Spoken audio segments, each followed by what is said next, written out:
ሰላም ጤና ይስጥልን። የጊዮን ዜና መረጃዎችን እንሆ። አፋብን የአደረጃጀት ለውጦችን አድርጓል። በዚህም ሶስት የውጊያ ግንባሮችን ለይቶ ለአስቸኳይ አፈጻጸም ያመች ዘንድ ምድቦችን ሰጥቷል።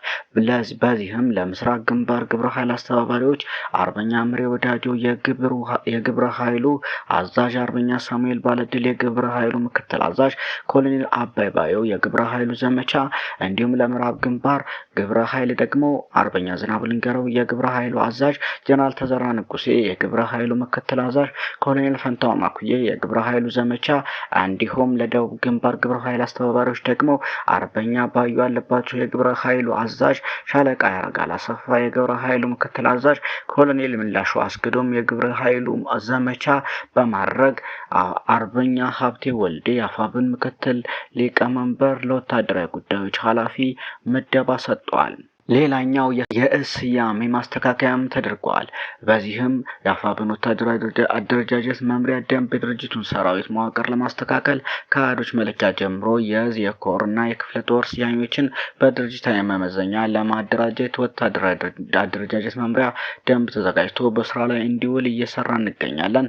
የአፋብን ወታደራዊ አደረጃጀት ከድርጅቱ ምስረታ በፊት በተለያየ መጠሪያና አደረጃጀት ብዛት ስያሜ የተደበላለቀ መሆኑን ከግምት ውስጥ በማስገባት አሁን ላይ የተቋሙን የእድገት ደረጃ በሚመጥን መልኩ ቀጠናዊና ዓለም አቀፋዊ የወታደራዊ አደረጃጀት መመዘኛ መስፈርት ከግምት ውስጥ በማስገባት የድርጅቱን መዋቅር ግልጽና ጥራት ያለው እዝና ሰንሰለት ለመፍጠር እየሰራ ነው። ስለሆነም የአደረጃጀቶች የእዝ የኮርና የክፍለ ጦር ስያሜን እንዲሁም አጠቃላይ የድርጅቱን አደረጃጀት መምሪያ ደንብ ተግባራዊ እንዲሆን እያሳሰብን የአፋብን እዞች ስያሜ ነሐሴ 12 ቀን ጀምሮ ማስተካከያ አድርገናል ሲል ሻለቃ ዝናቡ ልንገረው የአማራ ፋኖ ብሔራዊ ንቅናቄ ምክትል ጦር አዛዥ ለወታደራዊ አስተዳደር የገለጸ ሲሆን በዚህም በቀድሞ አጠራር ወሎ ቤት አማራ ምኒልክ ዕዝን ምኒልክ አንደኛ እዝ፣ በቀድሞ አጠራር የጎጃም ጠቅላይ ግዛት ቴዎድሮስ ዕዝን ቴዎድሮስ ዕዝ ሁለተኛ እዝ፣ በቀድሞ አጠራር ጎንደር ጠቅላይ ግዛት በላይ ዘለቀ ዕዝን በላይ ዘለቀ ሶስተኛ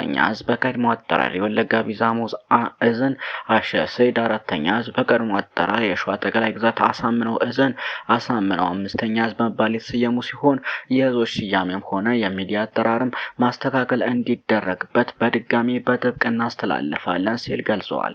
ሌላው የአፋብን ጎጃም ጠቅላይ ግዛት ቴዎድሮስ ዕዝ 201ኛ ኮር 54ኛ ክፍለ ጦር ሰርጂካል ኦፕሬሽን ቡድን በሞጣ ከተማ ልዩ ኦፕሬሽን ፈጸመ።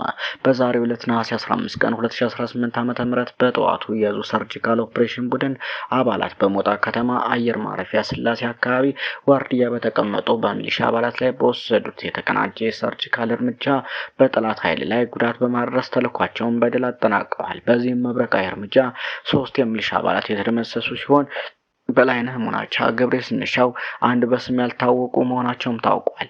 ሌላኛ አንድ ክላሽንኮቭ፣ አንድ የሴኬስ ጠመንጃ ኦፕሬሽን ቡድኑ አባላት የጣለባቸውን ተልዕኮ በብቃት ከተወጡ በኋላ ምርኳቸውን ይዘው ምንም ጉዳት ሳይደርስባቸው ወደ አህዳቸው ተመልሰዋል። በተያያዘም አፋብን በላይ ዘለቀ 3ኛ እዝ ሜጀር ጀነራል ባንታ ባተ 1ኛ ኮር 23ኛ ነበልባሉ ክፍለ ጦር ጠላት ኃይል ላይ የተሳካ የደፈጣ ጥቃት ፈጽመዋል። ካለምበር ከተማ ተነስቶ ወደ ወረታ በመንቀሳቀስ ላይ በነበረው የአገዛዙ ሰራዊት ላይ አፋብን በላይ ዘለቀ 3ኛ እዝ ሜጀር ጀነራል ባንታ ባተ 1ኛ ኮር 23ኛ ነበልባሉ ክፍለ ጦር ስር የምትገኘው ነብሮ 2ኛ ሻለቃ ወጂ አረጋዊ በተባለ ስፍራ የተቀናጀ የደፈጣ ጥቃት አካሂዳለች።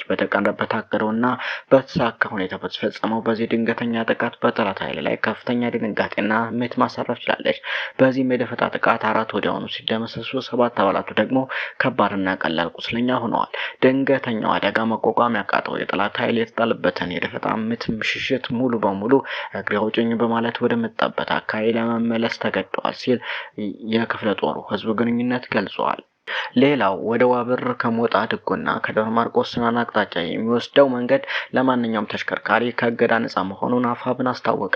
አፋብን ጎጃም ጠቅላይ ግዛት ቴዎድሮስ ዕዝ 201ኛ ኮር 54ኛ ክፍለ ጦር ቢቡኛ አባዳሞ ሻለቃ የሚያስተዳድረውን ጆቄ በቅርብ ቀን በአምባገነኑ የብልጽግና ስርዓት በአማራ ህዝብ ህልውና ትግል ውስጥ ትልቅ ትኩረት የሚሰጠውና ወሳኝ መንቀሳቀሻ ስፍራ ነው በማለት በሜካናይዝድ የታገዘ ጦር አሰልፎ ጆቄን በመውረር ምክንያት መሰረት በማድረግ ለአንዳንድ ወታደሮች ወታደራዊ ስልቶች ያመች ዘንድ ከነሐሴ 9 ቀን 2018 እስከ ነሐሴ 14 ዓመተ ምህረት ማንኛውም ተሽከርካሪ ወደ ጮቄ መግባትም ሆነ መውጣት እንደማይችል ቢቡኝ አባዳሙ ሻለቃ አሳውቆ ነበር። ከመንገድ እገዳው ማግስት ስኬታማ ኦፕሬሽን የሰራ ሲሆን ነዋሪ ማህበረሰብ ሆነ በጮቄ የሚሄደው ተሳፋሪ ያለምንም ቅሬታ የአፋብኃኝን ድርጅት በማክበር ከማንኛውም እንቅስቃሴ ታቅቦ ቆይቷል። ነገር ግን ከነሐሴ 15 ቀን 2018 ዓ.ም ጀምሮ ከእገዳ ነጻ ስለሆነ በሰራነው ስኬታማ ኦፕሬሽን እና ነዋሪውና ማህበረሰቡ ያደረጋችሁትን ትብብር ታሪክ የማይረሳው ነውና ምስጋናችንን ጨምረን መግለጽ እንፈልጋለን ሲል አፋብኃኝ ጎጃም ጠቅላይ ግዛት ቴዎድሮስ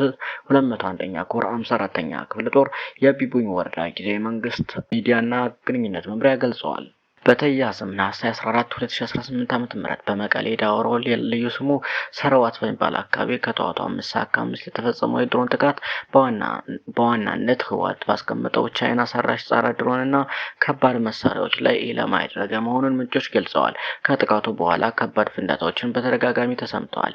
በዚሁም አካባቢ አመራሮች ስብሰባ እንደነበራቸው ምንጮች ጠቁመዋል። በትግራይ ክልል የአሰሳ ድሮኖች 24 ሰዓት እየበረሩ እንደሚገኙም ለማወቅ ተችሏል። ሰሞነኛ መረጃዎች እነኚህን ይመስሉ ነበር።